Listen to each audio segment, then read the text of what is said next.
নমস্কার বন্ধুরা, পম্পার কিচেনে আপনাদের সকলকে স্বাগত। আজ আমি আপনাদের সাথে পাকা আম দিয়ে অপূর্ব স্বাদের একটা আইসক্রিমের রেসিপি শেয়ার করব। আইসক্রিম মানেই কিন্তু আমরা সবসময় দোকান থেকে কিনে আনি, তবে দোকান থেকে না কিনে সামান্য কয়েকটা ঘরোয়া উপকরণ দিয়ে আমার মতো এই আইসক্রিমটা একবার বানিয়ে দেখতে পারেন। এটা দেখতে তো সুন্দর হয়, খেতে হয় অসাধারণ। একবার বানিয়ে খেলে দেখবেন দোকান থেকে আর আইসক্রিম কিনে খাওয়ার ইচ্ছাই হবে না। আর এই গরম থেকে একটু তৃপ্তি পেতে পাকা আমের এই আইসক্রিমটা না বানালে ভীষণ মিস করবেন। তাহলে চলুন দেরি না করে বাচ্চা থেকে বড় সবার পছন্দের পাকা আমের এই আইসক্রিমের রেসিপিটা দেখে নেওয়া যাক। কোনো রকম আগুনের ব্যবহার ছাড়া আজকে যে আইসক্রিমটা আমি বানাবো বা আপনাদের সাথে শেয়ার করব, তার জন্য দেখুন এখানে কয়েকটি উপকরণ নিয়েছি একটা কলা, একটা পাকা কলা হলেই হবে, একটা আম হলেই হবে, আর কিছু নিয়েছি এখানে কাজু বাদাম। এই কাজু বাদাম করা দিলেই হবে। আর মেন উপকরণ হচ্ছে এখানে টক দই। আপনারা এটাকে টক দই বলতে পারেন, আবার মিষ্টি দই বলতে পারেন। আমি কিন্তু একটা বাটি ভর্তি ভর্তি করে টক দই নিয়েছি। আর এটাকে আমি কিশমিশ দিয়ে বানিয়েছি। কিশমিশ দই কিভাবে বানায় আগের একটা ভিডিওতে আমি দিয়ে রেখেছি, আপনারা চাইলে কিন্তু দেখে নিতে পারেন। যাই হোক, এরকম এক বাটি টক দই এখানে লাগবে, বা মিষ্টি দই হলেও হবে। যে কোনো দই হলেই কিন্তু আপনারা এই রেসিপিটাকে খুব সহজে আর খুব ভালোভাবে বানিয়ে নিতে পারবেন। কোনো রকম আগুনের প্রয়োজন হবে না। এবার দেখুন কলাটাকে আমি নিয়ে নিয়েছি।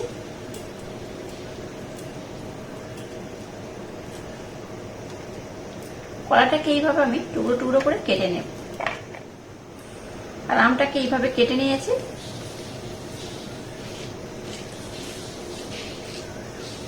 আমের পাল্পটাকে এবার আমি এইভাবে বার করে নেব।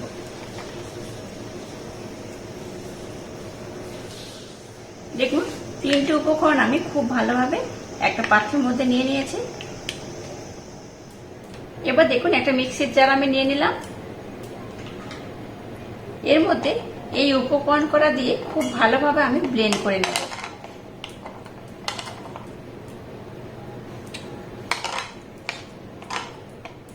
এখানে আমি আরো একটা উপকরণ অ্যাড করছি, মিল্ক পাউডার, মানে গুঁড়ো দুধ। 2 থেকে 3 চামচের মতো দেব। এবার এটাকে আমি খুব ভালোভাবে ব্লেন্ড করে নেব।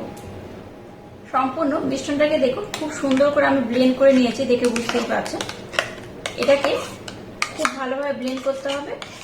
আর যদি একটু দানা দানা অংশ থাকে তাতেও করে কোনো রকম সমস্যা নেই, চেষ্টা করবেন একটু ভালোভাবে ব্লেন্ড করে নেওয়ার।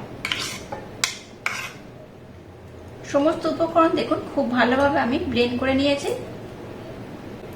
আবারও মিক্সির জারটাকে নিয়ে নিলাম। এর মধ্যে এই টক দইটাকে আমি দিয়ে দেব। এই টক দইয়ের মধ্যে এটাকে কিন্তু অনেকটাই কিশমিশ রয়েছে, তো এটাকে আপনারা মিষ্টি দইও বলতে পারেন। মিষ্টির জন্য 2 চামচ আমি ব্লেন্ড করা মিছরি দেব। খুব বেশি মিষ্টি এখানে দেব না। আপনারা যদি মিষ্টি পছন্দ করেন বেশি পরিমাণে, তাহলে মিষ্টির পরিমাণটা একটু বেশি দেবেন।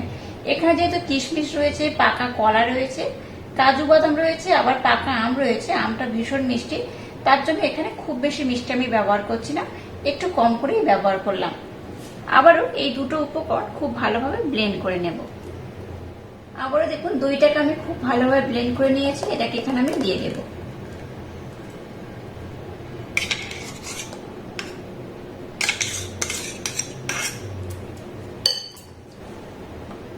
এবার এই সমস্ত উপকরণ একসাথে আমি আবারও খুব সুন্দর করে কিন্তু এই চামচের মাধ্যমে ব্লেন্ড করে নেব। একদম ইউনিক পদ্ধতিতে আগুনের ব্যবহার ছাড়া বা চিনি ছাড়া বানানো এই আইসক্রিমটা একবার না বানালে ভীষণ মিস করবেন। এটা তো দেখতে সুন্দর হয়, খেতে হয় অপূর্ব অসাধারণ। এইভাবে একবার বানিয়ে খেলে আপনাদের বারবার বানাতে ইচ্ছা করবে। আর এই মিশ্রণটা যখন এইভাবে একদম শেষে ব্লেন্ড করবেন, অবশ্যই কিন্তু এখানে একটু মিষ্টির পরিমাণটা চেক করে নেবেন। আচ্ছা, আপনারা চাইলে এখানে একটু লবণ অ্যাড করতে পারেন, তবে দরকার নেই। তবে ফল দিয়ে বানানো এই আইসক্রিমের জন্য লবণ অ্যাড নাও করতে পারেন। এবার দেখুন এরকম নানা ধরনের পাত্র আমি নিয়ে নিয়েছি, একটু ছোট বড়, এটা যেমন মাটির পাত্র রয়েছে, তো এইরকম নানা ধরনের পাত্র আমি নিয়ে নিয়েছি এই আইসক্রিমটা জমানোর জন্য। এবার এই মিশ্রণটাকে নিয়ে নিলাম। এবার এখান থেকে আমি ভরে ভরে দিয়ে দেব। যতগুলোর মধ্যে ধরবে ততগুলোর মধ্যে আমি দিয়ে দেব।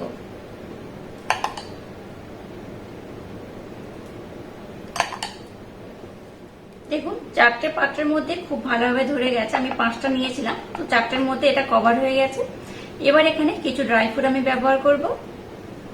উপর থেকে একটু আমি আমন্ড দিয়ে দেবো। এইভাবে আমন্ডটাকে দেখুন একটু গ্রেট করে নিয়েছি। এইভাবে অল্প একটু আমন্ড যদি গ্রেট করে দিয়ে দেন তাতে করে দেখতে খুব ভালো লাগে। আচ্ছা, এখানে আমি অন্যান্য ড্রাই ফ্রুটও ব্যবহার করব, তবে এটা আইসক্রিমটা যখন খুব ভালোভাবে জমে যাবে তখন আমি ব্যবহার করব। তো শুধুমাত্র এখানে আমন্ড একটু এইভাবে আমি দিয়ে দিলাম। এবার দেখুন কিছু ফয়েল পেপার নিয়েছি। ফয়েল পেপার দিয়ে এগুলোকে আমি কভার করে দেব।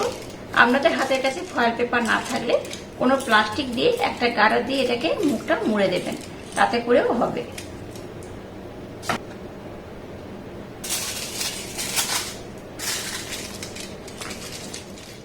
সবগুলোকে খুব সুন্দর করে রেডি করে নিয়েছি আর ভালোভাবে কভার দিয়ে দিয়েছি।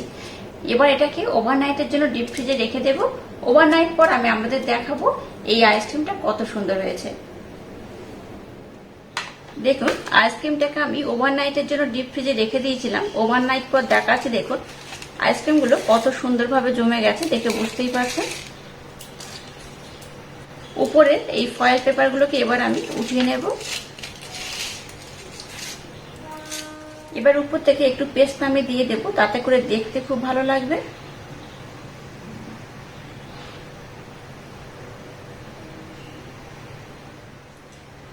এটাকে দেখুন আমি কিন্তু খুব সুন্দরভাবে ডেকোরেশন করে নিয়েছি। আমরা চাইলে অন্যান্য ড্রাই ফ্রুট দিয়েও কিন্তু এটাকে সুন্দর করে ডেকোরেশন করতে পারেন। এটা দেখতে যেমন সুন্দর, খেতে তেমনই অপূর্ব, অসাধারণ। আর এটা খুব সুন্দরভাবে টাইট হয়ে গেছে, দেখে বুঝতেই পারছেন। এটা কিন্তু খুব ভালোভাবে যেমন বরফ জমে কাটতে পারবে না সেরকম নয়, এটা খুব সুন্দরভাবে রেডি হয়েছে। আমি দেখাচ্ছি, দেখুন একটু কেটে আপনাদের। দেখুন, দেখলেন তো কত সুন্দরভাবে আইসক্রিমটা জমে গেছে। এইভাবে একবার আইসক্রিম না বানালে ভীষণ মিস করবেন। পাকা আমের সিজনে পাকা আম দিয়ে এই আইসক্রিমটা একবার বানিয়ে যদি খান, দেখবেন দোকান থেকে আইসক্রিম আর কিনে খাওয়ার দরকারই পড়বে না। আর আজকের এই অপূর্ব স্বাদে পাকা আমের আইসক্রিমের রেসিপিটা যদি আপনাদের ভালো লাগে তাহলে চ্যানেলটাকে লাইক, শেয়ার, কমেন্ট এবং সাবস্ক্রাইব করবেন আর পাশে থাকা বেল আইকনটা প্রেস করে দেবেন। তাহলে টাটা, আবার দেখা হচ্ছে নতুন কোনো রেসিপি নিয়ে।